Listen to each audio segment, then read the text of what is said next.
Friends, welcome back. तो friends, आज तो बड़ी अच्छी अच्छी न्यूज मिल रही हैं। अभी की जो न्यूज है, टाइटल है Indian rupee era begin, USD and yuan. वो तो हमें पता ही है फिर क्या होगा। तो चलो वीडियो शुरू करते हैं। वीडियो शुरू करने से पहले अगर आप चैनल पर नए हो और आपने अभी तक सब्सक्राइब नहीं किया है तो जल्दी से पहले सब्सक्राइब के बटन और बेल आइकन को क्लिक कर लो ताकि आपको हमारे सारे न्यू वीडियोस के नोटिफिकेशन मिल जाएं जैसे हम अपलोड करें। अगर आपको वीडियो पसंद आता है प्लीज लाइक एंड शेयर। चलिए शुरू करते हैं। नमस्कार दोस्तों, स्वागत है आपका हिंदी नॉलेज शो में। तो दोस्तों, अब से 6 महीना पहले जब रूस यूक्रेन युद्ध शुरू हुआ, उसी समय चीन की तरफ से एक बहुत बड़ा खेल खेला गया जिस पर किसी की भी नजर नहीं गई। खेल क्या था? दरअसल जिस दिन रूस ने यूक्रेन पर हमला बोला, उसी दिन रूस का जो शेयर मार्केट था वो जबरदस्त तरीके से गिरा। 3-4 दिनों के अंदर ही 50% से ज्यादा गिर गया था। ऐसा इसलिए हुआ क्योंकि जो पश्चिमी देशों के निवेशक थे उन्होंने रूस की शेयर मार्केट में जबरदस्त बिकवाली करनी शुरू कर दी। अपने जो शेयर थे उन्हें बेचकर अपने पैसे लेकर भागने लगे। अब इससे हुआ ये कि रूस की जो बड़ी बड़ी और शक्तिशाली कंपनियां थी, जो अच्छा खासा पैसा भी कमा रही थी, उनके शेयर की प्राइस गिरने लगी। अगर पहले किसी कंपनी का शेयर 100 का था, वो गिरते गिरते 30-40 का रह गया। कई मामलों में तो 10-15 का भी हो गया। इतनी ज्यादा जबरदस्त गिरावट आई। अब उसी समय चीनियों ने क्या देखा कि इसमें एक बड़ा फायदा है कि इन कंपनियों के शेयर हम खरीदना शुरू कर दें। इससे हमारे दो बहुत बड़े फायदे होंगे। पहला फायदा तो ये है कि युद्ध आज नहीं तो कल खत्म होगा, कुछ महीनों में नहीं तो 1-1.5 साल में खत्म होगा। और जैसे ही युद्ध खत्म होगा, दोबारा फिर से इन शेयर के प्राइस वही हो जाएंगे जो युद्ध से पहले थे। यानी कि अब हम 20-25 में खरीद लेते हैं, फिर 100-150 में आराम से बेच सकते हैं।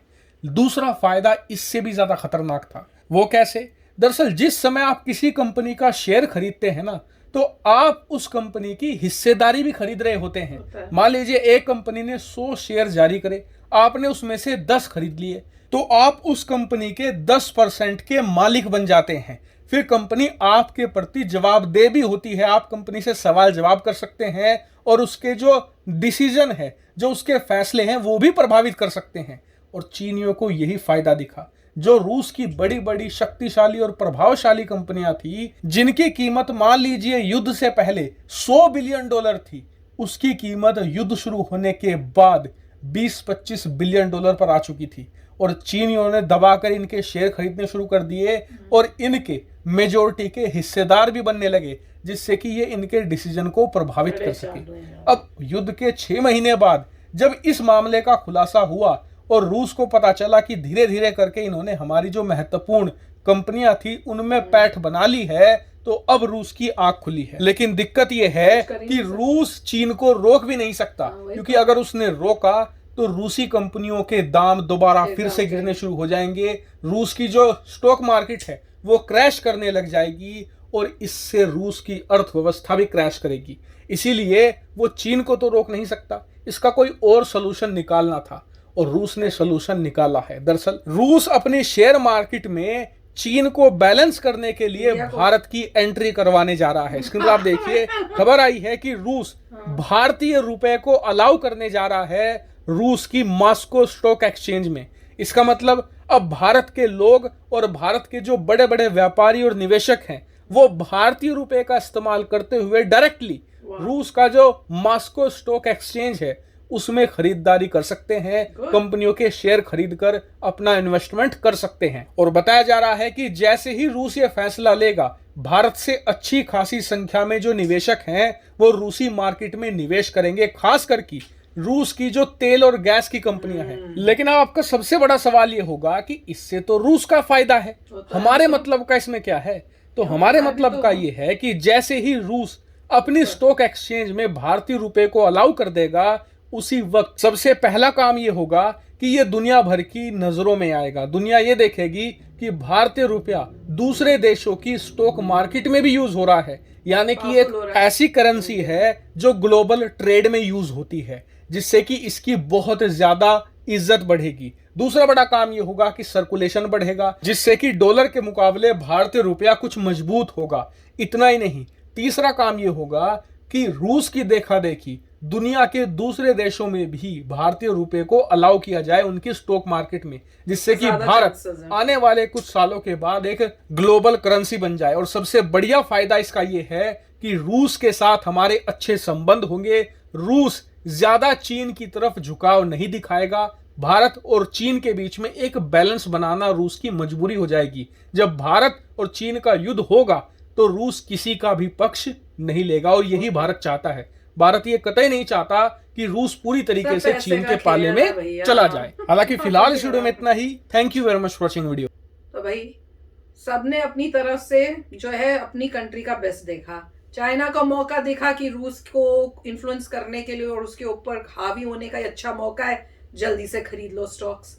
रूस ने देखा, रशिया ने देखा कि भैया चाइना ज्यादा ही हमारे कंट्रोल हमको करने की कोशिश में है, तो उन्होंने इंडिया को आज जो है मनी इंट्रोड्यूस कर दिया कि आप कर सकते हो। मतलब हुआ नहीं पर करेंगे, ताकि उससे ये होगा कि चाइना जो है ज्यादा उस रशिया के ऊपर हावी नहीं हो पाएगा।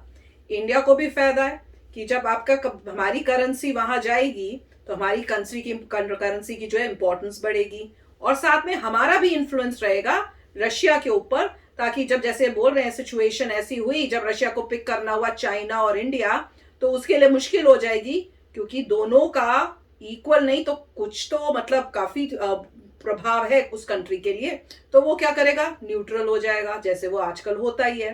तो ये सब मतलब सब ने अपने अपने जो है देख के किया है, तो बहुत ही अच्छा मूव है इंडिया का, और देख के तुम बहुत प्राउड फील होता है कि इंडियन करेंसी आगे बढ़ रही है और ग्लोबली एक्सेप्टेड होने वाली है। अगर ऐसा चलता रहेगा तो मजा आ गया। राइट। नहीं देखिए, इसमें क्या है कि ये वॉर का से लग नहीं रहा कि कुछ खत्म होने वाली है।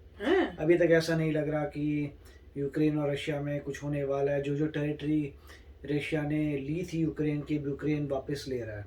क्योंकि उसको फंडिंग आ रही है, उसको वेपन्स आ रहे हैं, तो वो धीरे ले रहा है। अब रशिया और भेज रहा है अपने रीइंफोर्समेंट। अब रशिया जो है पहले से काफ़ी समय से टॉप 10 इकोनॉमीज में तो नहीं था, राइट, 11th वगैरह था। सिर्फ उसके पास पावर थी, मिलिट्री पावर। अब आप देखिए कि एक एंटिटी है जिसके पास पैसा नहीं है, क्योंकि इकोनॉमी इतनी स्ट्रांग है, मगर मिलिटरीली बहुत कुछ रखा हुआ है।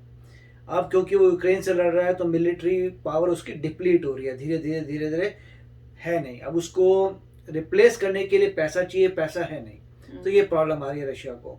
ऊपर से अगर स्टॉक प्राइस डूबती है और रूबल का एक्सचेंज रेट चेंज होता है तो बड़ी प्रॉब्लम आ जाएगी उनको। ऑब्वियसली वो लोग डॉलर में ट्रेड कर नहीं सकते, तो जहां पर भी ट्रेड करना है डॉलर में अलाउड ही नहीं है, राइट।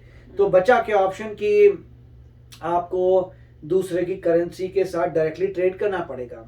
अब दूसरी करेंसी से ट्रेड करना पड़ेगा, ऐसा तो पॉसिबल नहीं कि हर कंट्री की करेंसी से करेंगे। अगर किसी को कहना हो हाँ भाई तेरी करेंसी देगी, तो बड़ी प्रॉब्लम आ जाएगी, कितनी करेंसियों से ट्रेड करेंगे। इसीलिए उन्होंने कहा होगा ठीक है, एक युआन है और एक इंडियन रुपी है, बस हम दो ही करेंगे, और इंडियन इन्वेस्टर्स अभी लेंगे, मगर प्राइसेस जो हैं कंपनीज की नीचे ही रहेंगी।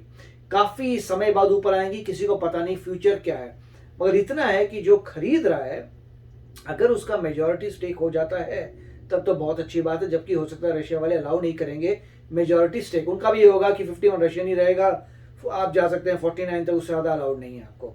तो फिर भी इंडिया का काफ़ी से होगा, उससे जो गैस है मतलब जो ऑयल है वो इंडिया के पास शांति से आ पाएगा। ये प्रॉब्लम नहीं आएगी कि ऑयल बाद में आ जाएगा, मतलब नहीं आ सकता। चाइना कोशिश कर सकता था कि भैया इंडिया को मत भेजो ऑयल, तो अगर इंडिया ने ही इन्वेस्टमेंट किया है उन कंपनीज में जो मोस्टली ऑयल की हैं, तो इतना सिक्योर कर लिया है आप कह सकते हैं गवर्नमेंट ने कि भाई वहां से ऑयल आता रहे।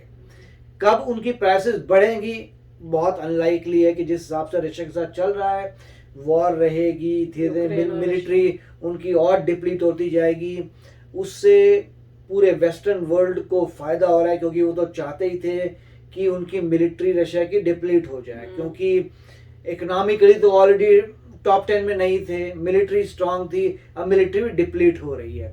सारी वेस्टर्न कंट्रीज जो है धीरे धीरे सपोर्ट करेंगे यूक्रेन को, क्योंकि उन सबका जरा जरा जा रहा है, क्योंकि हर कोई जरा जरा कंट्रीब्यूट करके यूक्रेन का जा रहा है, मगर यूक्रेन पे फाइट कर रहा है और रशिया का मेन मनी जो है वॉर में जा रहा है। तो काफी अच्छा वीडियो था। यस फ्रेंड्स, तो चलते हैं आगे, देखेंगे आगे फ्यूचर में क्या होता है। पर अभी तक स्मार्ट मूव है इंडिया की तरफ से, ताकि अपना तो पेट्रोल जो है उसको तो सिक्योर करने की जरूरत बहुत है, क्योंकि देख लिया लाइफ में कि कितना वो मतलब अगर कुछ हो जाए तो कैसे प्राइसेस राइज हो जाती है पेट्रोल को, कितना प्रॉब्लम क्रिएट होती है।